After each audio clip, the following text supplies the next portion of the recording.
Gary Couzens, Northwest England, 1956.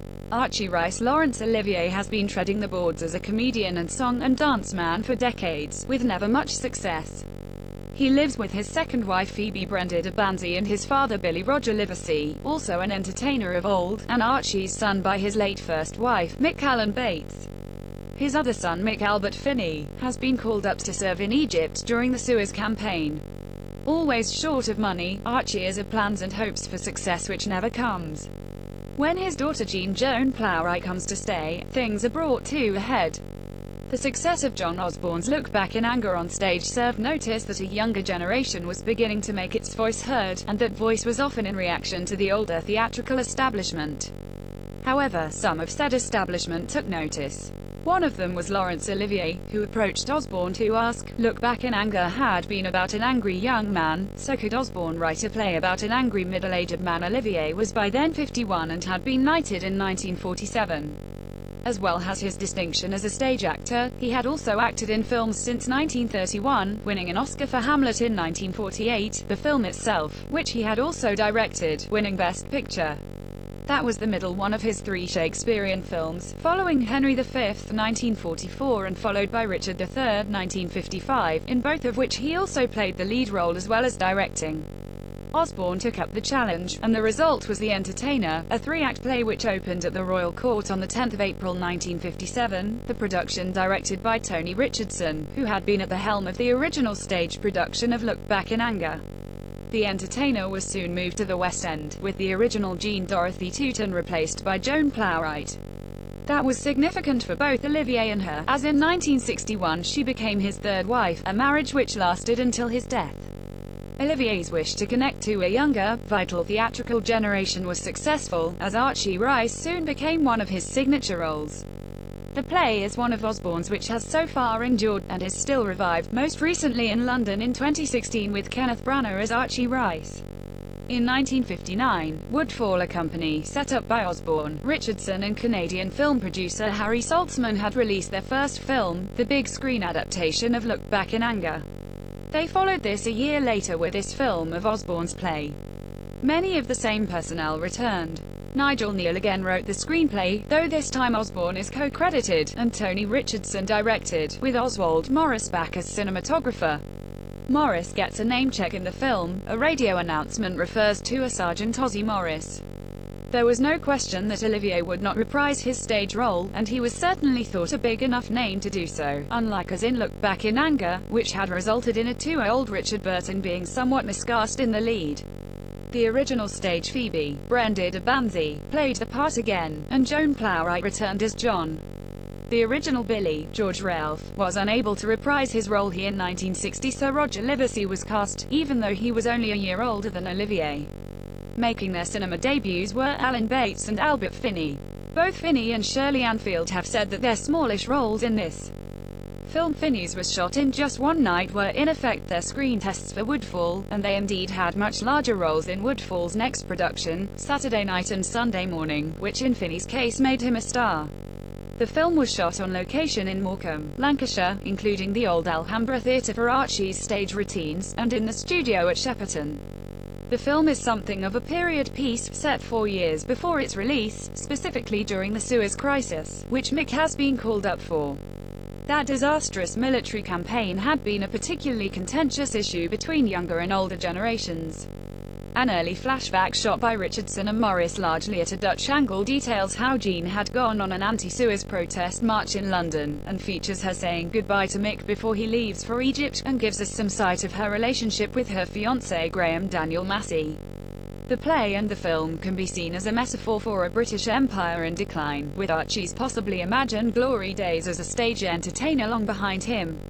The play alternates scenes with Archie and his family with his music hall routines. At one point this includes a representation of Britannia, but a rather down-at-heel Britannia with her breasts exposed. That was enabled by stage censorship of the day, allowing nudity as long as the woman in question did not move. In the film, no doubt in consideration of what the censor would allow, even in an X-certificate film, Britannia is in long shot. Archie is someone living beyond his means, as he is an undischarged bankrupt rather proud of the fact that he has not paid income tax for 20 years. All financial transactions have to be signed for by Phoebe. He's certainly not always likable. He frequently cheats on Phoebe, who seems to be battling depression and hitting the bottle as a result, and gets to the point where he is seriously considering leaving Phoebe for the much younger Tina Shirley Ann Ford, whom he first meets when judging a bathing beauty contest. It's no doubt a sign of the times that Tina's parents, Thora Hurd and Tony Longridge, the latter uncredited, have no qualms about their daughter going out with a much older man, but Archie sees them as possibly financing his next stage venture. You can't help but judge him, but Osborne's writing and Olivier's performance means you can't avoid a sneaking sympathy for him. He may never be anything more than mediocre, but as he says, near the end of the film, I have a go, I do. And he does. Although this is Olivier's film, as it was his play, Jean is at the heart of the film, and the audience's way into Archie and his world. Plowright, in only her second screen role she has an introducing credit, gives a fine performance, but there's a sense that all of Archie's family, his 3 children, the long-suffering Phoebe and his father Billy, are collateral damage in Archie's dysfunctional life. Yet it's a compelling dysfunction. The Entertainer opened on the 28th of July 1960 at the Odeon Marble Arch. The film went on to be nominated for 3 BAFTA Awards: Best British Actor Olivier, Best British Screenplay and Most Promising Newcomer Plowright, but did not win any of them. However, it did gain Woodfall its first Oscar nomination, for Olivier as Best Actor, though he lost to Burt Lancaster for Elmer Gantry. The disc The Entertainer is disc 2 of the BFI's Woodfall, A Revolution. In British cinema 9-disc box set, available in separate Blu-ray and DVD editions. A check disc of the former was supplied for review. To read the other reviews in this set, please click on the tags below. The disc is encoded for Region B only. The box set carries a 15 certificate. The Entertainer itself carried AX certificate 16 and over on its cinema release, but its mild language and references, as per the BBFC, now earn it a PG. The extras are all documentaries which have not been submitted to the BBFC, though Lancashire Coast was given a U certificate for cinema release in 1957. The Blu-ray transfer is in the ratio of 1.66:1, which certainly some cinemas may have shown it in at the time, though Shepperton Studios listed the film in the trade press as in production in a ratio of 1.85:1. The transfer is derived from a 2K scan of the original negative and fine-grain positive by Photocom in Los Angeles. The results aren't quite as sharp as Look Back in Anger, which derived from a 4K scan, is, and not as grainy as it maybe should be, though admittedly I hadn't seen the film before now. The blacks, whites and greys do seem true, as does the contrast and grain. Inevitably the contrast is higher in the stage scenes, as they are intended to look as if they're lit by theatre lighting. The soundtrack is the original mono, rendered in LPCM 2.0. Nothing untoward here, as dialogue, music and sound effects are clear and well balanced. English hard of hearing subtitles are available for the feature but not the extras. These extras, with a play all option, are archival items mostly relating to the part of the country where the location shoot of The Entertainer took place, particularly the Morecambe seafront. However, the first item on the disc takes us to another English seaside town. Lindsay Anderson made O Dreamland 1246 in Margate in 1953, shot in 16mm with one camera, an audio tape recorder and a crew of 2, Anderson and John Fletcher. Anderson at the time was a young 30 in 1953, filmmaker who had been working since the late 1940s. At the time in documentary, his 1954 short Thursday's Children, made around the same time as O Dreamland, won an Oscar. He was also a writer, contributing to Sequence, Sight and Sound and The New Statesman, and producing polemics decrying contemporary film critical practices and calling for a new kind of filmmaking outside the current system. With like-minded filmmakers such as Tony Richardson and Carol Reich, this became the free cinema movement, resulting in showings of their films and others from around the world at the National Film Theatre. For more about free cinema, see the BFI's DVD set, reviewed for this site here by Anthony Neild. The first free cinema program, on the 5th of February 1956 at the NFD, comprised 3 short films, Together, directed by Lorenzo Mazzetti, Mama Don't Allow, directed by Richardson and Reich, and included in this set as an extra on the loneliness of the long-distance runner disc and O Dreamland. Anderson's film had been shelved after it was made. Far from being a celebration of the great British tradition of the seaside, it's quite a strange and disconcerting film indeed. There's no dialogue or narration, only music and some diegetic sound. The black and white 16mm photography is very grainy and probably intentionally makes Margate look quite unattractive. The tone is also quite macabre in places, particularly at the start where we go round a torture through the ages exhibit, and with the punctuation of the film by the laughter of a mechanical drummer. Far from being affectionate, it's a cold and distanced film, and it's not hard to sense a disdain at what it portrays. It's a singular film, but not an especially likable one. After that, we leave the southeast for the northwest, and 6 short films from Mitchell Kenyon.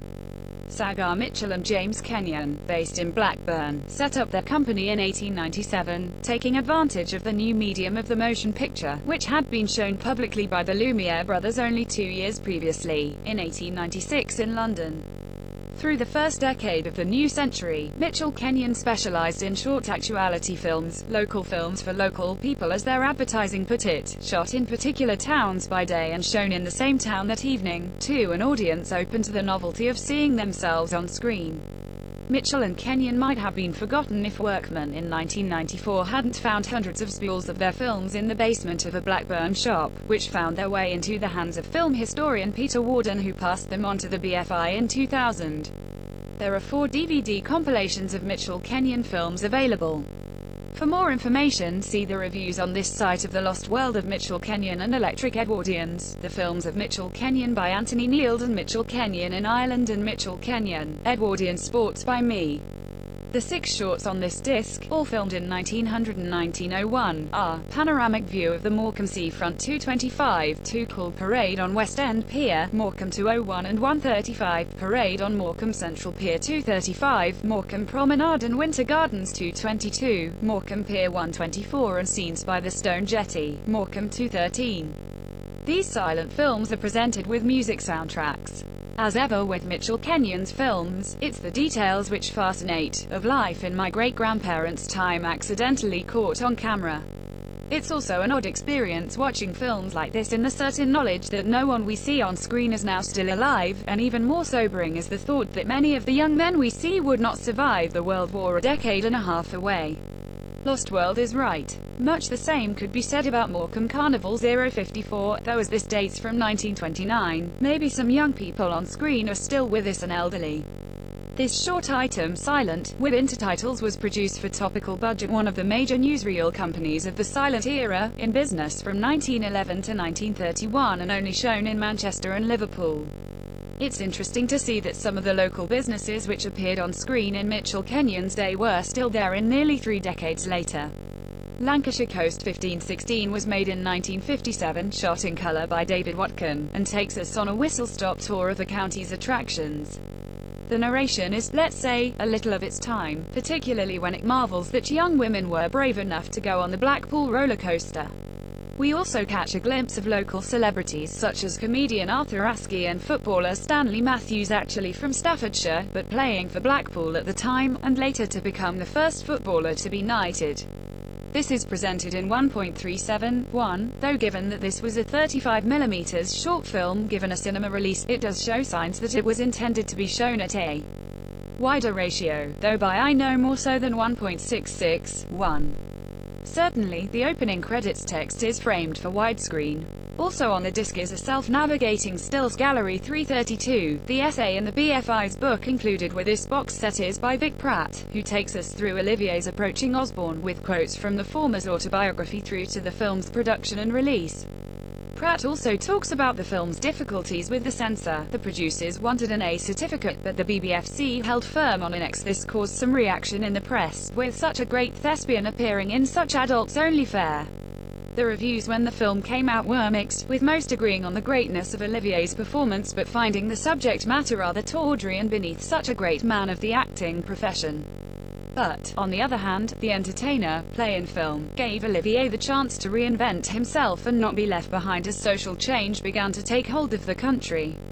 You can order The Entertainer 1960 from one of these retailers, last updated, the 11th of June 2018, 9 hours 33 minutes and 2 seconds.